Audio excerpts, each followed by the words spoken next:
All right, we're going to go through a whole series of poems today. But we're going to start with not a poem, but with the prospectus to the Excursion. It's on 352.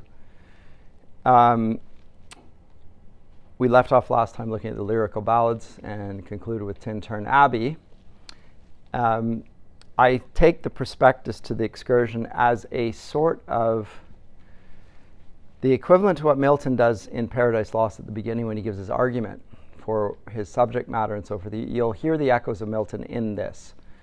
And what the use of looking at this is to illustrate how Wordsworth not only moves away from neoclassical poetics, but is in a sense engaging with the theological themes that Milton identifies in Paradise Lost, and in a sense how he reframes the epic with romantic sensibilities in mind.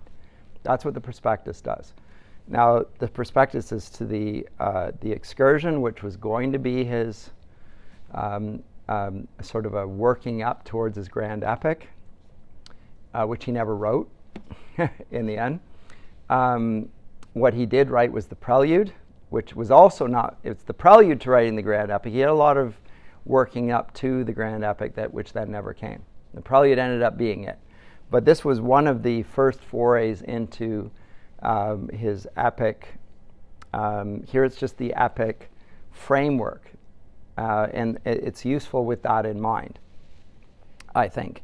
Because what we see in this is a long philosophical poem that will reflect the romantic progress on Milton's own sense of progress in the epic tradition. Remember, he, at the beginning of Paradise Lost, says that he intends to soar high above the Aeonian Mount and attempt things unattempted in prose or rhyme.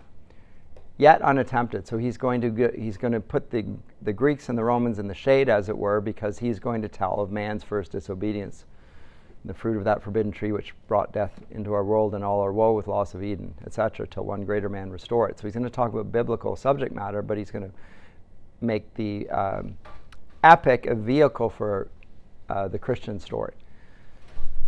And he's going to that I talked about that last year when I taught Milton, and occasionally here I teach a course called Milton and the Romantics, which is basically a series of, it's sort of part two of this course in a way. It's the Romantics try at epic poetry themselves. And that's not what this course is, but I at least want to pay some attention to it here. So the preface here is conversations of sorts, but it has Miltonic overtones. I'm going to read it, and then I think you'll hear the echoes of certainly Paradise Lost, Book 1, and probably Book 9, and maybe even a few other passages. But let me just read it, and then I'll comment again. So the prospectus: on man, on nature, and on human life, musing in solitude, I oft perceive fair trains of imagery before me rise, accompanied by feelings of delight pure, or with no unpleasing sadness mixed. And I am conscious of affecting thoughts and dear remembrances, whose presence soothes or elevates the mind, intent to weigh the good and evil of our mortal state. Long dash. To these emotions, whencesoe'er they come, whence, whether from breath of outward circumstance, or from the soul, an impulse to herself, I would give utterance in numerous verse, of truth, of grandeur, beauty, love, and hope, and melancholy fear subdued by faith, of blessed consolation in distress, of moral strength and intellectual power, of joy in widest commonality spread, of the individual mind that keeps her own inviolate retirement, subject there to conscience only, and the law supreme of that intelligence which governs all, I sing, fit audience, let me find though few. Quoting Milton, Book 9, in his Invocation of the Muse there. So prayed, more gaining than he asked, the bard. Now he's reflecting on himself. Sort of narrative. In holiest mood, Urania, Milton refers to, he invokes Urania in Book 7, Invocation. I shall need thy guidance, or a greater muse, if such descend to earth or dwell in highest heaven. For I must tread on shadowy ground, must sink deep, and aloft ascending breathe in worlds to which the heaven of heavens is but a veil. All strength, all terror, single or in bands, that ever was put forth in personal form. Jehovah, with his thunder and the choir of shouting angels and the imperial thrones, I pass them unalarmed. Not chaos, not the darkest pit of lowest Erebus, nor aught of blinder vacancy, scooped out by help of dreams, can breathe such fear and awe as fall upon us often when we look into our minds, into the mind of man, my haunt and the main region of my song. Beauty, a living presence of the earth, surpassing the most fair ideal forms which craft of delicate spirits hath compassed from earth's materials, waits upon my steps, pitches her tents before me as I move, an hourly neighbor, paradise and groves Elysian, fortunate fields like those of old sought in the Atlantic main. Why should they be a history only of departed things, or a mere fiction of what never was? For the discerning intellect of man, when wedded to this goodly universe, in love and holy passion, shall find these a simple produce of the common day. I, long before the blissful hour arrives, would chant in lonely peace the spousal verse of this great consummation, and by words which speak of nothing more than what we are, would I arouse the sensual from their sleep of death, and win the vacant and the vain to noble raptures, while my voice proclaims how exquisitely the individual mind, and the progressive powers perhaps no less of the whole species, to the external world is fitted.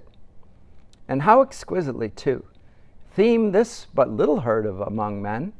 The external world is fitted to the mind, and the creation, by no lower name can it be called, which they with blended might accomplish. This is our high argument. Young, regularly citing Milton. All the invocations, 1, 3, 7, 9. Reread them, then read this. This is our heart. Such grateful haunts foregoing. If I oft must turn elsewhere, to travel near the tribes and fellowships of men, and see ill sights of madding passions mutually inflamed, must hear humanity in fields and groves pipe solitary anguish, or must hang brooding above the fierce confederate storm of sorrow, barricadoed evermore within the walls of cities, may these sounds have their authentic comment, that even these, hearing, I be not downcast or forlorn. Descend, prophetic spirit that inspires the human soul of universal earth, dreaming on things to come, and dost possess a metropolitan temple in the hearts of mighty poets. Upon me bestow a gift of genuine insight, that my song with star-like virtue in its place may shine, shedding benignant influence, and secure itself from all malevolent effect of those mutations that extend their sway throughout the nether sphere. And if with this I mix more lowly matter with the thing contemplated, describe the mind and man contemplating, and who and what he was, the transitory being that beheld this vision, when and where and how he lived, be not this labor useless. If such theme may sort with highest objects, then dread power, whose gracious favor is the primal source of all illumination, may my life express the image of a better time, more wise desires, and simpler manners. Nurse my heart in genuine freedom. All pure thoughts be with me. So shall thy unfailing love guide and support and cheer me to the end. At the end, he personalizes it with the thy, and the thy reference to, a term of intimacy, second person, often reference to God, whom he disputes the existence of in referring to Jehovah with his thunder in line 34. Jehovah, the way in which the authorized version, the King James, refers to Yahweh, right? The tetragrammaton. They didn't know how to YHWH. How do we pronounce that?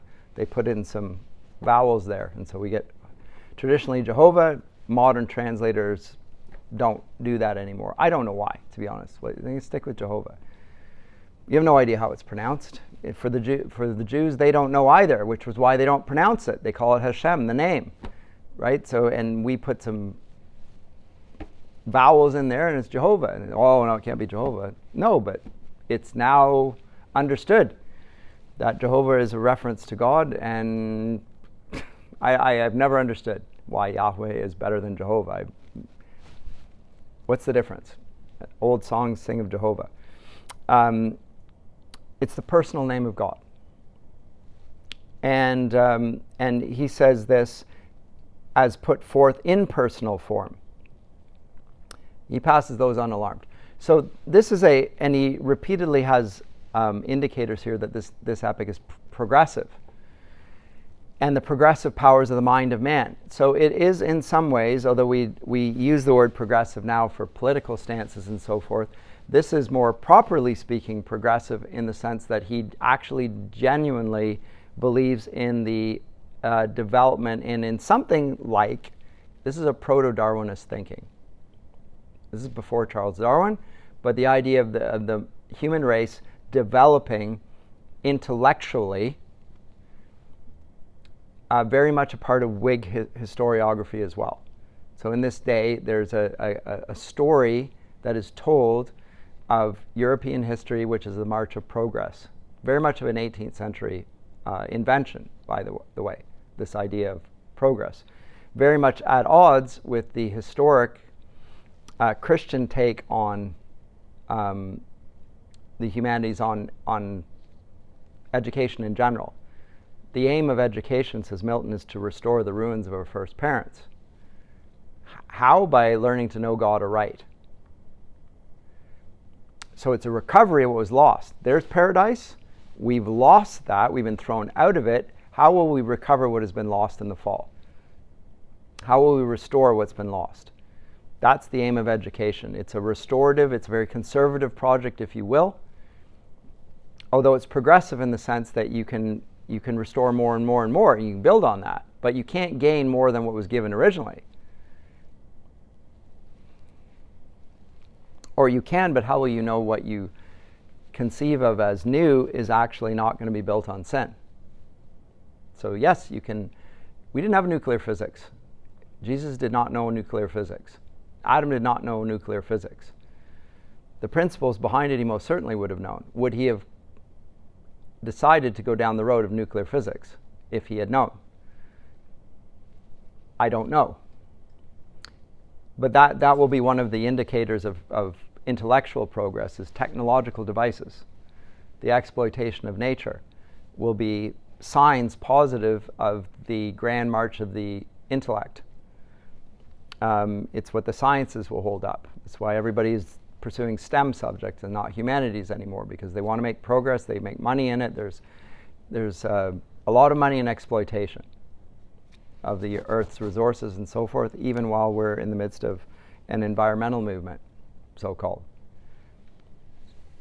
We want to exploit nature while saying we're going to do it in a green way, whatever that means. It means exploiting the Congolese for the rare minerals and for the batteries, and anyway, all the lurid associations that would come with abusing people in Africa and consigning them to a sort of slave-like existence for the sake of feeling good about the environment, which is never mind. That way is madness if I get down that path. But this idea of progress, Wordsworth introduces to the epic, and it's not that he introduces it. Milton himself suggests this back in Paradise Lost, that he is making progress on the epic. I think it's part of the epic tradition, actually. It's not there in Homer because, of course, that's the first epic. But when you get to Virgil, Virgil, in a sense, is already indicating that he is, tipping his cap to Homer by writing and using all of the conventions of the epic that Homer does.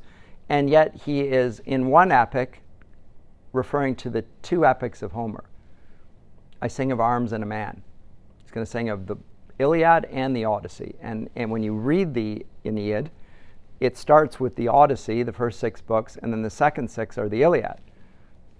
Aeneas wanders for the first 6 books, goes down to the underworld, comes out of it, and then he goes to Italy and has to fight wars. The whole thing is wars.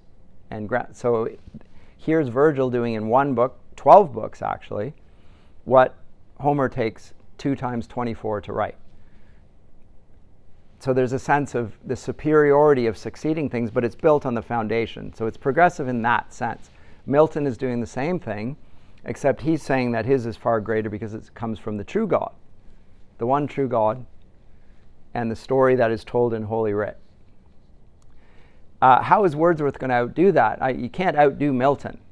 From a Christian vantage point, you're not going to get a better, a grander subject matter, which is at the same time one which results in enormous humility, because it's the story of what's lost and your complicity in the loss because of original sin. It's not regained by anyone other than God himself. All we do is mess it up. We don't gain it or make progress. That's Milton's take. Wordsworth's is far more ambitious and far less restrained by the sense of the problem of sin. And that's for the reasons I've said already. I don't think Wordsworth believes in original sin. He denies the doctrine of original sin. And I think that's characteristic of the Romantics. They're all Pelagians, if you want the technical term for it. We're born good, and then we come to a fall somehow, but we start off unblemished by sin.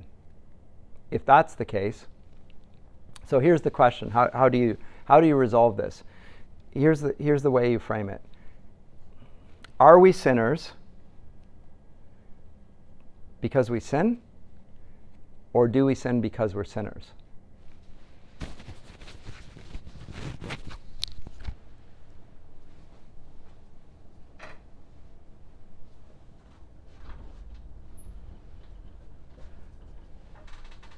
Sounds like chicken and egg, right?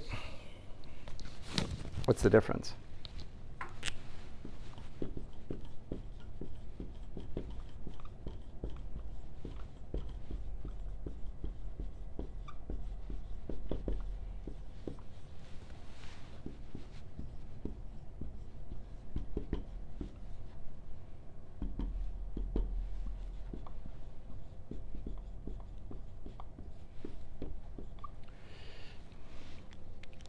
Both are correct. It's both and, right? But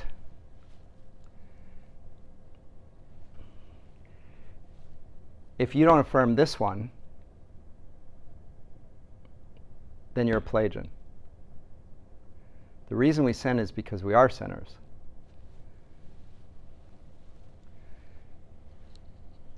It's an ontological statement, as it were. It's a statement of who we are.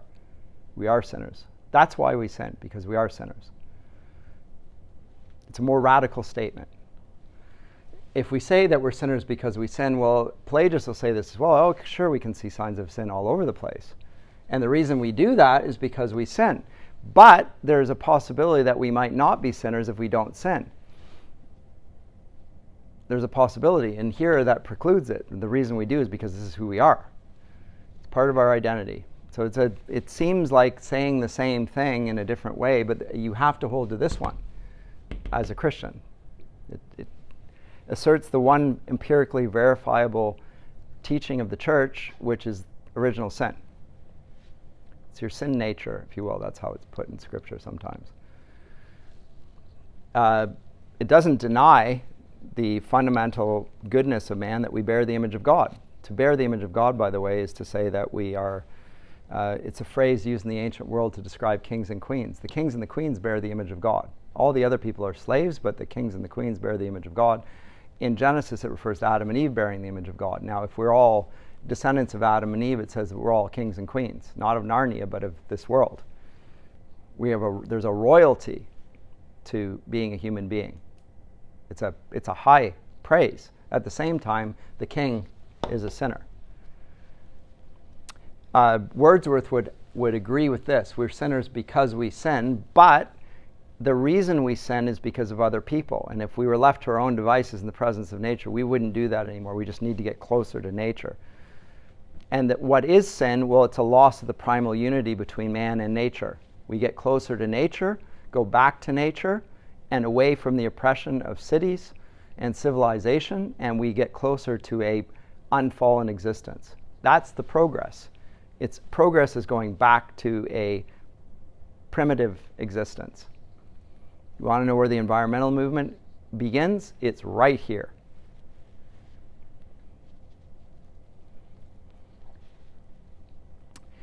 It's actually in Rousseau, but same idea. Wordsworth puts it well for English sensibilities. First national parks come up after Wordsworth. Now, the epic in it and what constitutes it, the progress then is getting rid of theological doctrine towards a more inclusive, holistic, not even personal. He explicitly goes against personalism here, because persons refer to the human beings. He's going to attribute something like personhood to the natural world. He talks about it even in terms of spousal verse of this great consummation, line 57. Spousal verses for your spouse, husband, wife. It's the terms of engagement in Scripture of Christ and his church, the bridegroom and the bride. Here the bridegroom is the poet, the bride is not the church, the people of God, it's the whole earth. So there's a person and there is something impersonal. And these are presented. So it collapses the distinction between a human being, one that bears the image of God, and the created order. And so it divinizes the created order, or at least it exalts it in kingly terms, in royal terms. Now, do we exalt nature in the process, or do we denigrate humanity in the process? In either, I think the latter, but in either case, there's an equivalence being drawn, which removes the distinctiveness there. This is my serious critique of the Romantics. One, that they're Pelagians. Two, that they attack, in the name of progress, the distinctiveness and importance of human personhood.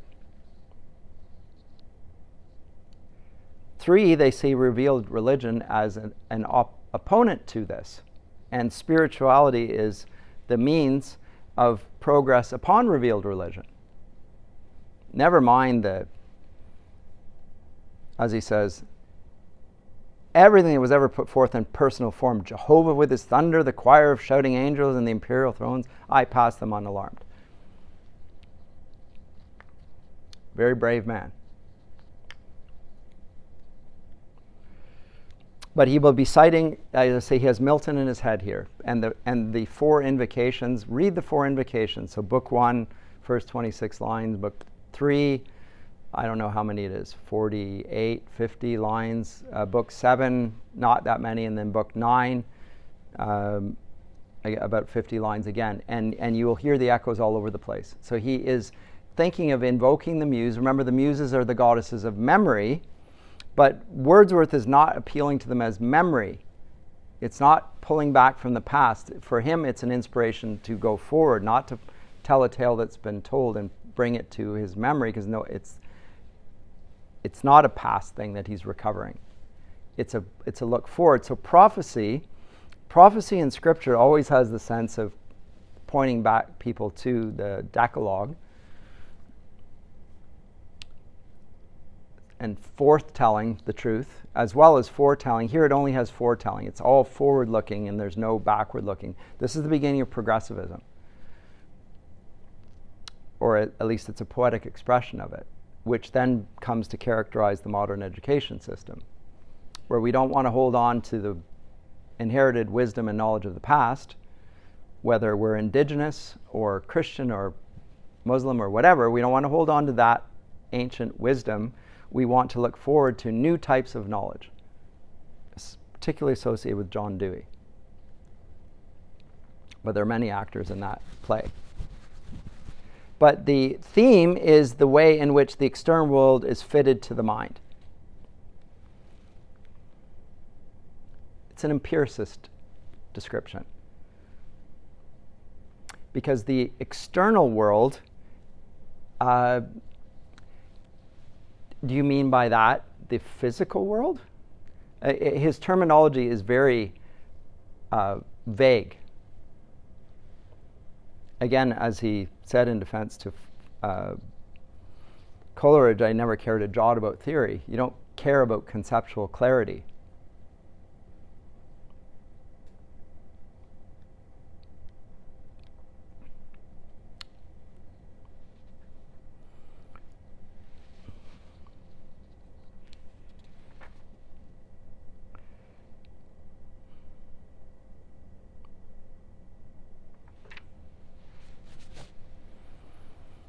So the principal subject is the sensations and opinions of a poet living in retirement. Him, his individual mind, and the natural world. That's the poetic subject matter. It is never the poetic subject matter of any poet before or after. Simply not. It's the condition of the Cyclops in the Odyssey. They live in solitude. Brutish in the presence of nature, have power over nature, but it's regarded from Homer's perspective as an entirely uncivilized existence, lacking in all favor with the gods. The Cyclops are like Polyphemus, the son of Poseidon, lives on his own with sheep. They have no councils, they have no culture. They live in the presence of nature. And they show no hospitality to others because they don't recognize the validity of other life forms. They recognize only power. But this idea of the mind in solitude is, I'm charging Wordsworth a lot of this. You can see it in the fiction of the 18th century in Robinson Crusoe as well. The idea of being on a desert island, being on your own. It's the Cartesian ideal expressed, right? The human being is the cogito. I think, therefore I am. Here's it's expressed by Wordsworth. I think you can draw a direct line from Cartesian views of human nature, which are non-personalist, I would say again, or leaning in that direction. It's more of a noumenal, it's a thought world, and your body is an extension of your thought world.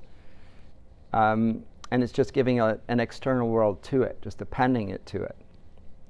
So it's a sort of a solipsism. Gosh, what's that? I'm trying to think of there was a good book written. I've forgotten the name of the book now. It'll occur to me. Nuttall, An Uncommon Sky. I think it's about solipsism in the 18th century.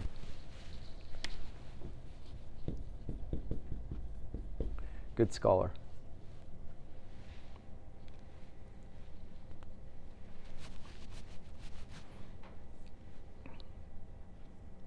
So the Romanticism presents itself as an antidote to the Enlightenment and its rationalism. I see it as an expression of the Enlightenment and its rationalism. Rather than focusing on the rationality, it will focus on the feeling. So feeling is a way of connecting to the natural world. If rationalism is a detachment from the natural world and is exploitative and distant, and it's a little bit like Mr. Spock using reason and logic, The Romanticism is pushing into the next generation. This is Councillor Troy. She's going to feel, anyway, it's Trekkies, that she's sensing something. It's more the touchy-feely. My cultural references are hideously. It's Star Trek? Yeah. Really? Oh, really? Oh, dear. Okay, I don't know why that's. Oh, yeah, because the Borg this morning, right? Yeah. It's okay. We love You like that? Oh, okay. I think it's very interesting. I think they are reflecting on, there's a romantic framework there, sensibility. Even the idea of a United Nations is there, right? The Interfederation, the Federation of Planets, or whatever it is. It's a sort of a prototype of the UN, and doctrine of non-interference, and totally laid out there. And Wordsworth is in keeping with that. So in most universities, the sort of the foundational works of the humanities would be at their earliest going back to the Romantics. They won't read anything before the 19th century. Or if they do, it's in disciplines that they think are pretty much irrelevant, because it really gets going when we get to progressivism. And that's the Romantics. Everything before that was wrong in some way. That's what we're progressing away from. Anyway, any comments or questions about the prospectus? I do think it's best seen as a response to Milton's 4 invocations of the muse. He explicitly appeals to Urania, which is the muse appealed to, here it's line 24 or 5, in Book 7 of Paradise Lost. And Milton appeals to Book 7 of Paradise Lost when he starts talking about cosmology. And remember, in Milton's day, this cosmology is in question. It used to be the Ptolemaic cosmology. Because of Galileo, Copernicus's theories are now gaining credibility, and he presents 4 different possibilities there, and then says at the end of the day it doesn't really matter much. But there's different ways of looking at this. Because the epic, remember, in its traditional sense, is covering all knowledge. It's an encyclopedic form. So Milton's not going to leave out cosmology. It's too important. Wordsworth will leave out cosmology. He has no interest in cosmology whatsoever, just the name, Urania. He's not going to get into the speculation about cosmology. He doesn't know anything about it, I don't think. But he does know the word Urania. And this will be the unbounded, Uranos, from the heavenly.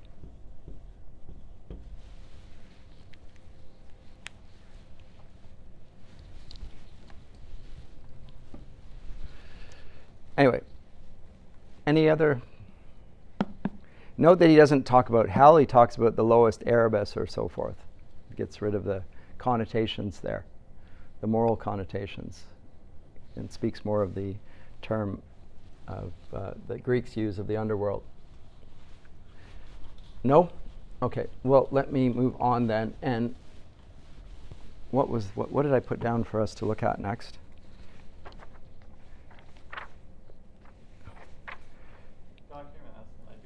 Please. What was do you have a sense of what the prophetic spirit is referring to in the prospectus?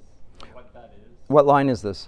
Well, I don't have it. Oh. The prospectus here, but the Oh. prophetic spirit, which he says has a metropolitan temple. Oh, right, yes. Does he give an indication as to what the identity of that is?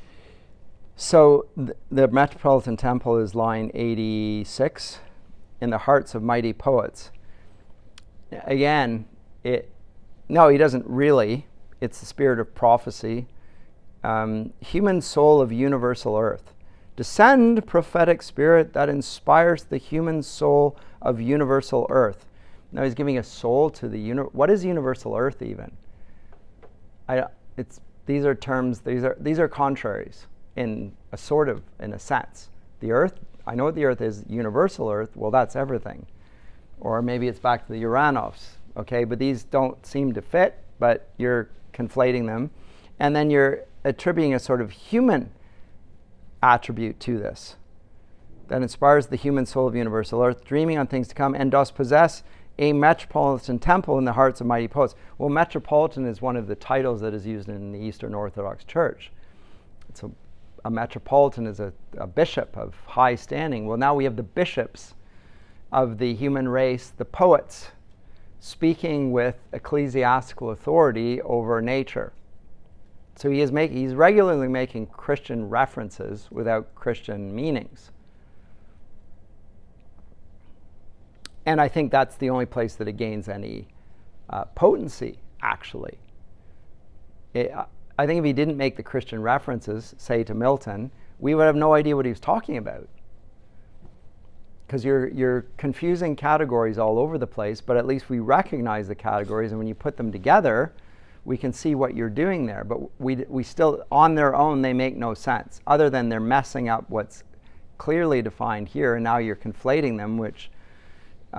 but without going back to Milton and seeing that you're disagreeing with Milton, I don't know what you're talking about.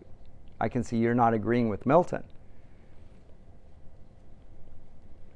So looking backwards, it makes sense. Looking forwards, what does it mean? That's your question. I have no idea what it means. I know what it's against, but not what it's for.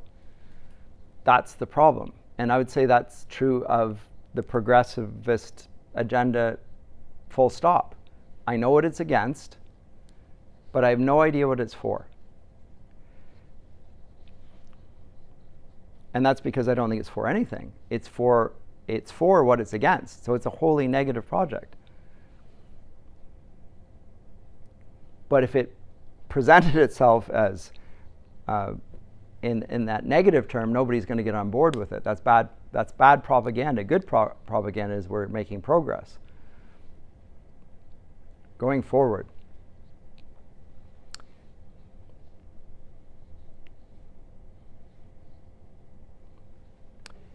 I think it's a deeply anti-religious spiritual enterprise.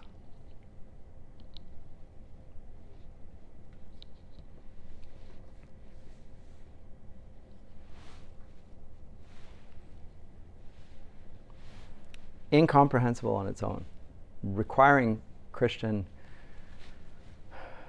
definitions to see what he's trying to do with it. But without them, it doesn't make much sense either. So for an audience that's oblivious to Milton and not aware of Christian teaching, I'm not sure Wordsworth's prospectus has any potency at all. It doesn't, and I don't think anybody reads it anymore for that reason.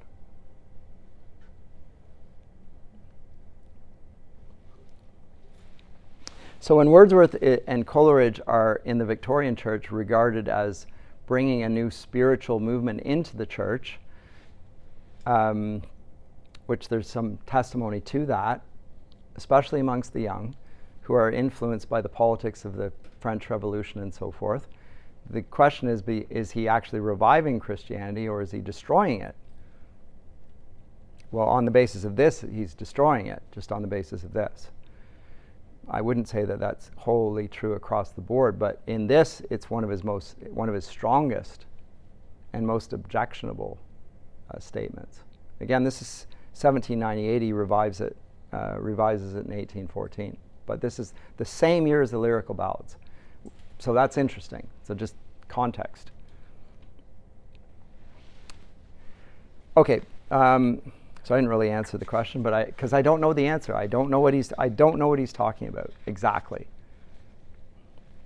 I know what he's against, so that's all. I can say that. I've got Ode to Duty, but there was another one in there before that, was there not? I can't recall what you said there on that front. We'll happily do Ode to Duty, but. Oh, that's a good poem. Also Surprised by Joy. Lines written in Westminster, it's 1802, I believe. Composed on Westminster Bridge. This is a sonnet, 1802. His early poetry is his best poetry. Lyrical ballads and the sonnet sequences are often terrific. This is one of the great ones. So is London, 1802. I don't know if did I put that down as one we would look at as well? We did. Okay. I'm sorry I can't put it up on the screen once again. But composed upon Westminster Bridge, September 3rd, 1802. It's a sonnet. So he's using a Renaissance literary form. Sonnets are associated with love poetry, but they have long been used in the English tradition for other purposes, used by pretty much every poet. Becomes a very English form.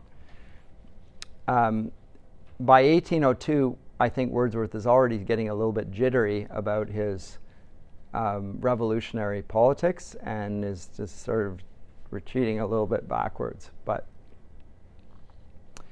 this is a beautiful poem. Earth has not anything to show more fair. Westminster Bridge is in London, River Thames. Earth has not anything to show more fair. Dull would he be of soul who could pass by a sight so touching in its majesty. This city, now doth like a garment wear the beauty of the morning. Silent, bare, ships, towers, domes, theaters, and temples lie open unto the fields and to the sky, all bright and glittering in the smokeless air. Never did sun more beautifully steep in his first splendor, valley, rock, or hill. Ne'er saw I, never felt a calm so deep. The river glideth at his own sweet will. Dear God, the very houses seem asleep, and all that mighty heart is lying still. So he hates the city except when it's asleep. There's no sign of human life in it. Yes. That's what I was kind of going to say. Like, when I first read it, I was like, oh, this is kind of complimentary, which to me was kind of Against what you expect. What posits, which is like nature is the better thing.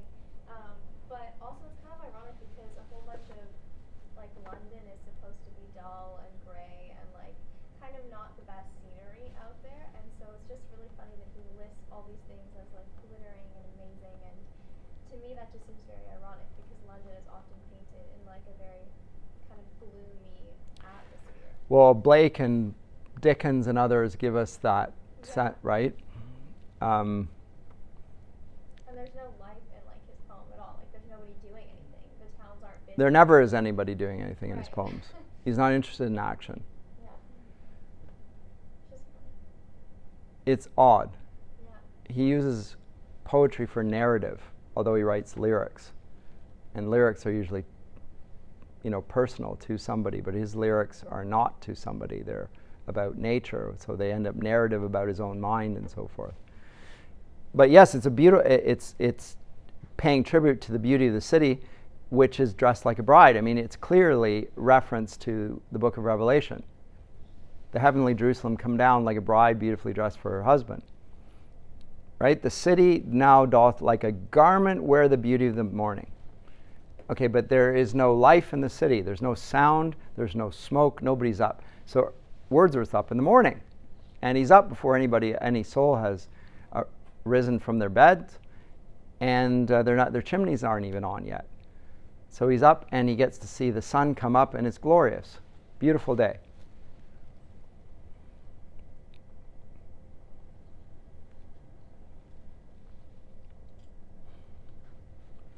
So when there's no sign of human life, he sees it like nature,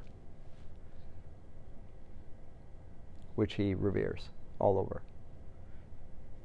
If there was any sign of human life in it, then it might not be so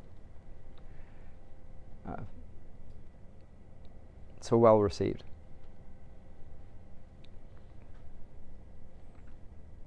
So although it's an unexpected object for Wordsworth, the way he deals with it makes it like, it's a city, but it's like nature. London, 1802. This is very different. Again, he has Milton in his mind. The Romantics in general have two poets in their minds. They have Milton and they have Shakespeare. Milton more so, because Milton is the great epic writer, and they fancy themselves as epic writers. and with epic themes, and making progress on the epic theme, which we just saw in the prospectus to the Excursion. But more than that, they see him as a political figure, an anti-royalist, a Republican, a defender of free speech, critic of the establishment, defenders of truth. Milton is much loved by the anti-establishment figures. Although the irony of Mr. Milton is there is no more establishment figure in certain senses because of his very open fidelity to Christianity. But if you cut out the Christian bit, everything else is good. Let's cut that out. That's what they do. So Milton would love that. Milton, thou shouldst be living at this hour. England hath need of thee. She is a fen of stagnant waters, altar, sword, and pen. Fireside, the heroic wealth of hall and bower have forfeited their ancient English dower of inward happiness. We are selfish men. Oh, raise us up, return to us again, and give us manners, virtue, freedom, power. Thy soul was like a star and dwelt apart. Thou hadst a voice whose sound was like the sea, pure as the naked heavens, majestic, free. So didst thou travel on life's common way, in cheerful godliness, and yet thy heart the lowliest duties on herself did lay.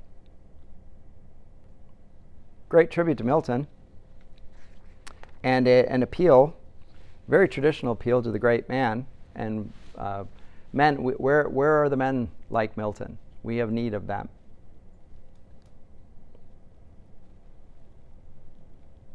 I think Wordsworth would fancy himself to be such a man, but in a sense he's showing humility. We have no such people. We don't have them in the church, the altar. We don't have them in the nobility, the aristocracy, that's the sword. And we don't even have it amongst the writers.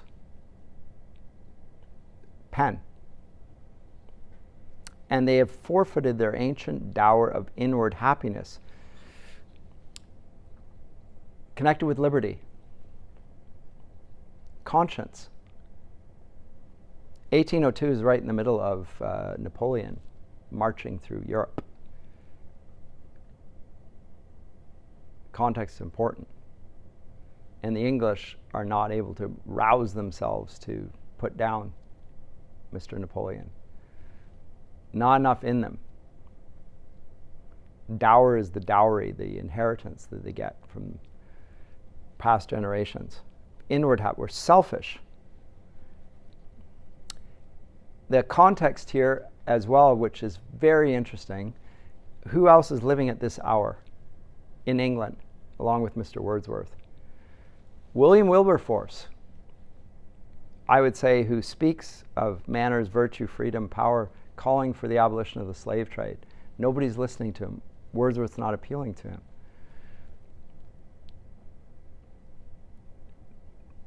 Doesn't get into that at all. Extraordinary.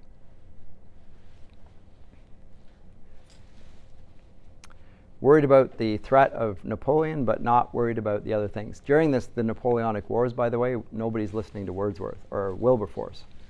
Like, he starts off, and then once Napoleon's there and there's a foreign threat and so forth, he's just like, oh, okay. If you ever seen the movie Amazing Grace or whatever, where it sort of depicts that, it does it reasonably well. Like, he starts up and he gets some traction in the movement against slavery. People are, hesitant but agreeing, and Pitt is urging him on. Yeah, come on.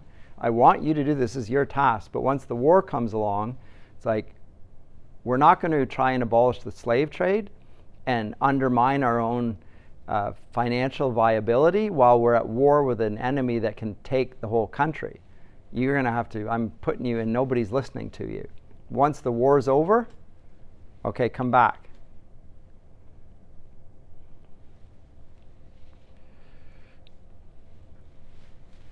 And then he does prevail in the end.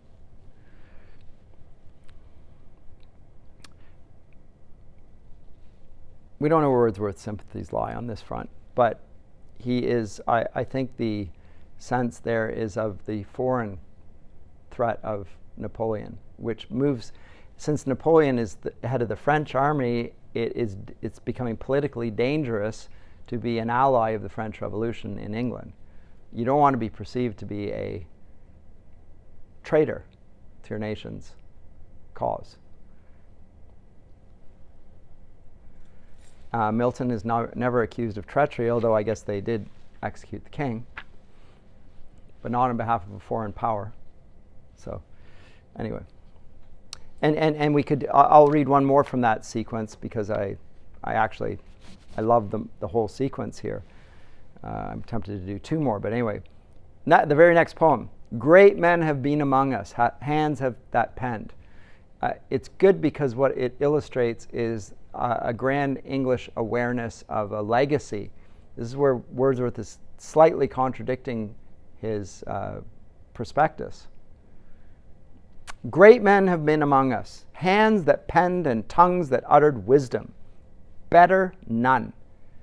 The later Sidney, Marvell, Harrington, young Vane, and others who called Milton friend.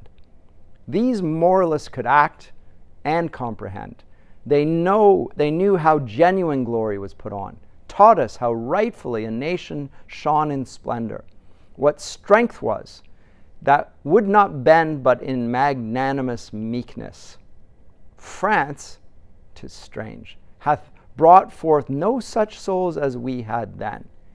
Perpetual emptiness, unceasing change, no single volume paramount, no code, no master spirit, no determined road, but equally a want of books and men.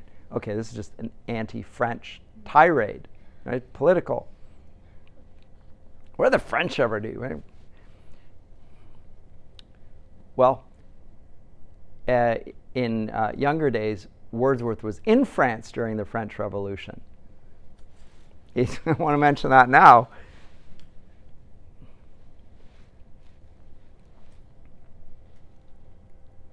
Is he serious in his criticism here, or is he just defensive? I don't know.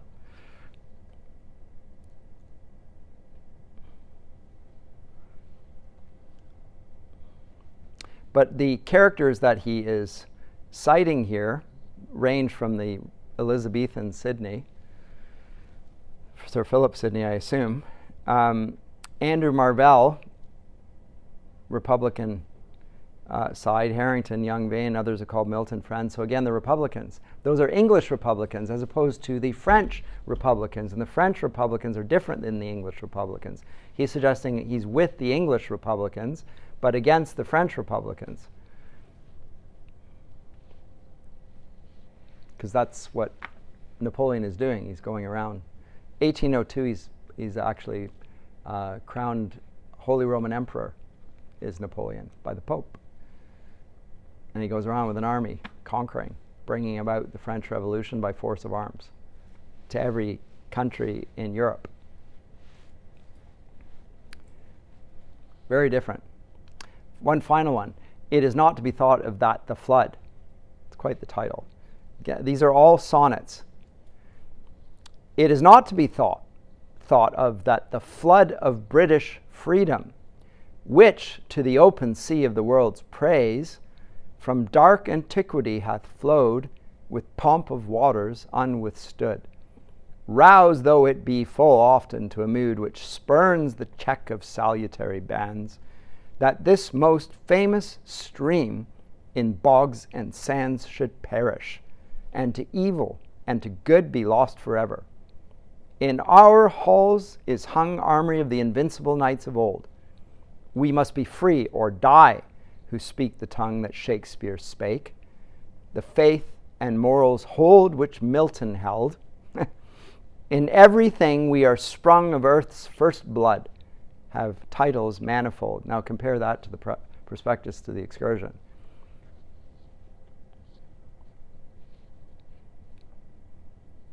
Now he may perceive a continuity between his position and Milton's that I do not perceive, but he holds the faith and morals that Milton held. Not earlier. 4 years ago he didn't hold to them. Now this is English. Take this poem and compare it and contrast it to Heart of Darkness. It's a really, this particular poem, and see how the Heart of Darkness begins with Conrad's Heart of Darkness, and it talks about the Thames as being the place where the Romans once went on little triremes, and we're terrified, and it's cold and it's awful, and this is one of the dark corners of the earth, the dark places of the earth, and now it's the place where light comes. It stems from this city, considered to be place of freedom. Conrad presenting it very ironically. No irony in Wordsworth's presentation here, unless it's us reading him rather with a eyebrow upraised, saying, you didn't sound like this 4 years ago. This is traditional English patriotism.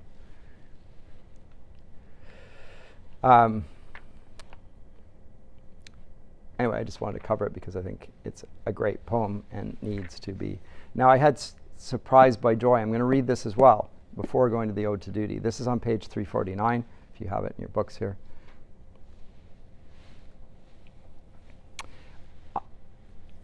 I'm not doing it only because C.S. Lewis uses it as the title for his autobiography, but that's one of the reasons. So when he calls his biography that, he's specifically thinking of Wordsworth, and Wordsworth is a huge influence on C.S. Lewis. He's one of his favorite authors. Might surprise you. The supernatural sense in nature, Wordsworth and Lewis and others share that love. It's very English. In the case of Lewis, Northern Irish. I think Lewis sees different things there. But anyway, surprised by joy. Now this is Wordsworth. Surprised by joy, impatient as the wind. So surprised by joy, impatient as the wind, I turn to share the transport. Oh, with whom but thee, deep buried in the silent tomb, that spot which no vicissitude can find. Love, faithful love, recalled thee to my mind. But how could I forget thee? Through what power, even for the least division of an hour, have I been so beguiled as to be blind to my most grievous loss? That thought's return was the worst pang that sorrow ever bore, save one only, when I stood forlorn, knowing my heart's best treasure was no more, that neither present time nor years unborn could to my sight that heavenly face restore. It's an exceptional poem.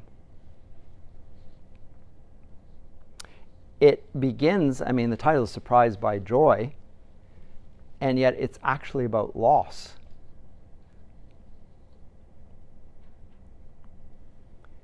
It goes from one extreme to the next. It's really a poem about grief and the loss of a loved one's face. I shan't see it. I'm surprised by joy, and I turn to the one with whom I love to share my joy, and they're not there.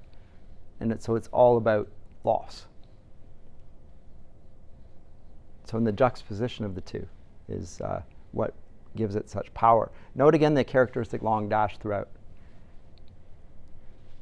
Stylistic hallmark of Wordsworthian poetry. And as I say, the long dash is a sense of the sublimity of the mind being expressed in a form that is not nonverbal, yet it's expressing something. I guess it's the thought that gives rise to the words. Remember, the thought, the feeling thought of the imagination precedes the articulation of it in words, and these are references to that. There's no way of expressing a non-verbal thing other than through a grammatical form, and that's the grammatical form. That's my explanation of it at any rate. It sounds very clever.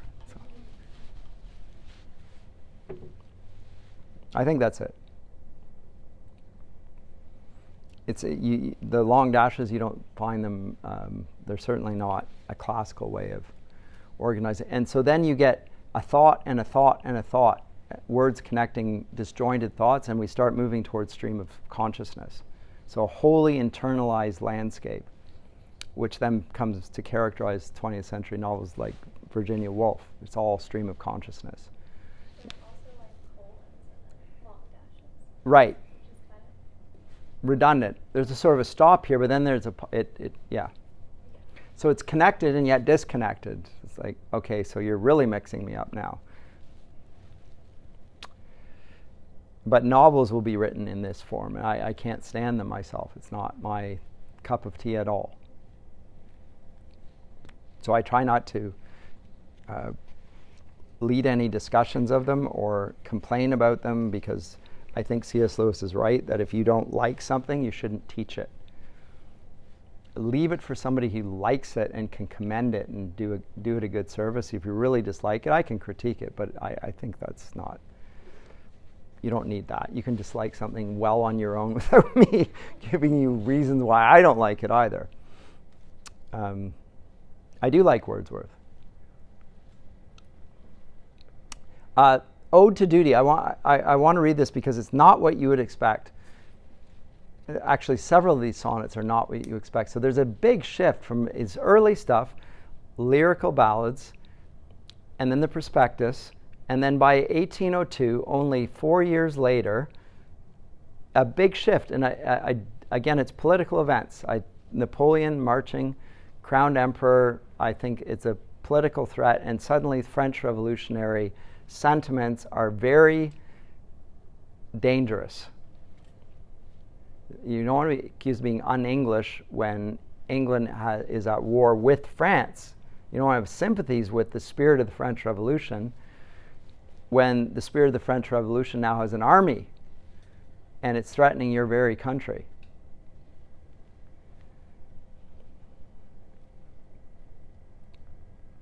And so Ode to Duty is again similar. Now we're getting, this is 1804, so a few years on, revised again 1807. Wordsworth moving into a more of a moralistic, traditionally moralistic attitude, more characteristically English. It sounds almost stoic. I mean, Seneca is a stoic, moralist. So it says that right here in the introduction by Perkins. The motto is adapted from Seneca Moral Epistles, 12:10. It may be translated, "Now I am virtuous, not by deliberation, but by habit, having been brought to such a point that I can not only act rightly, but cannot act except rightly."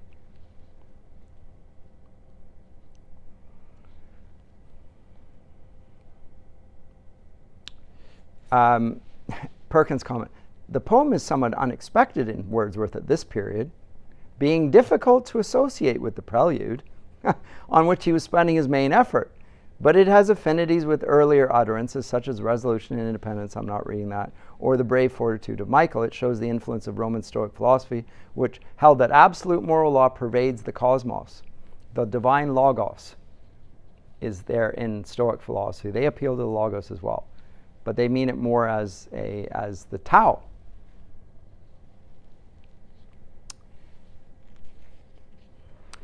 So let me read it at any rate, and we're almost finishing up here. But he quotes it in Latin at the beginning. So Wordsworth, the nature poet who has no use for the writers of ancient, he doesn't want to be held by that, quotes the Latin poet, and he's moving in the classical direction suddenly.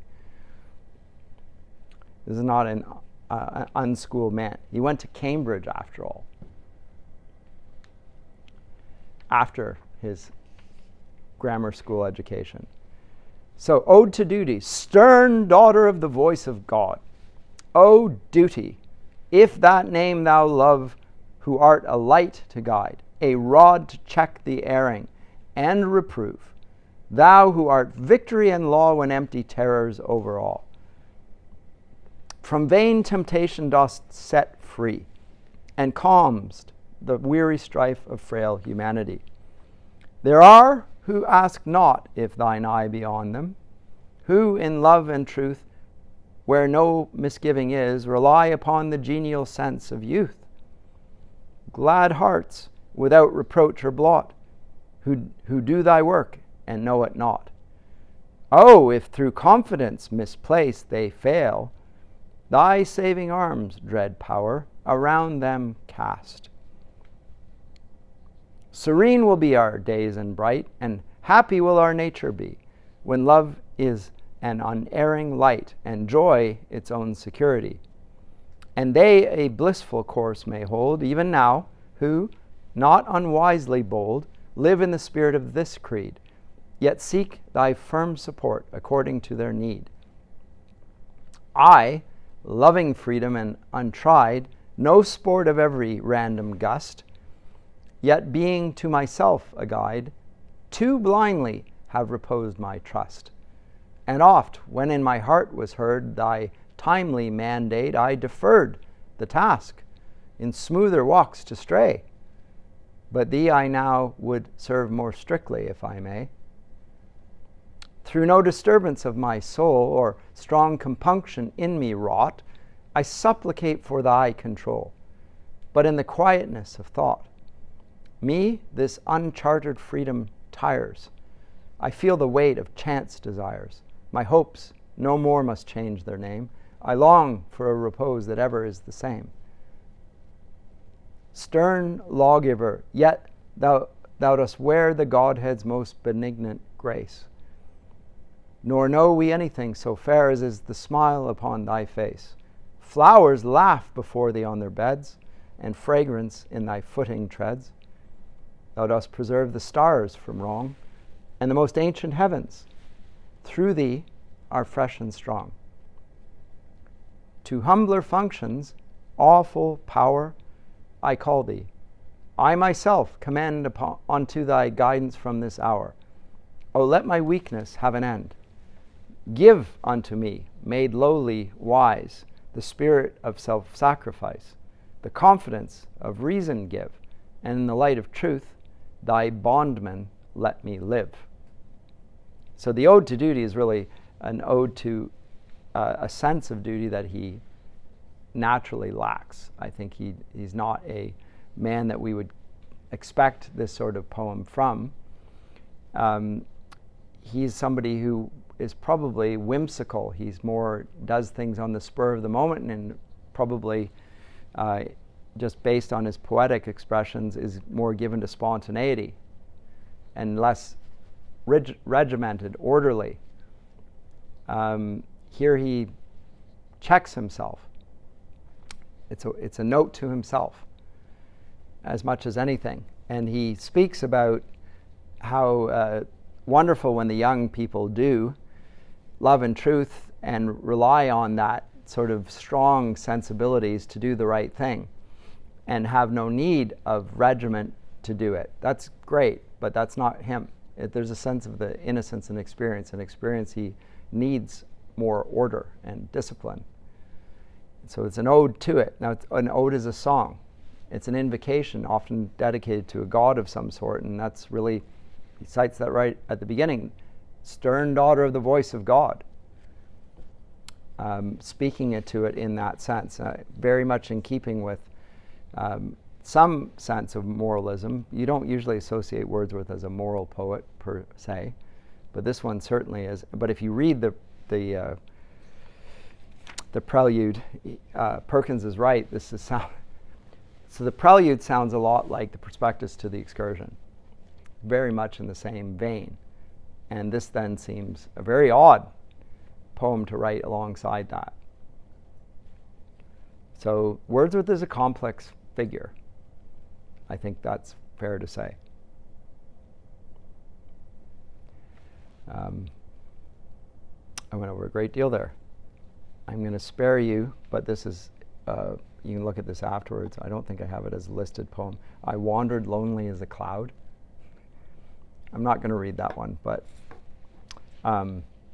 it's one of his famous poems for sure. I think I'm done with this for today. Yeah.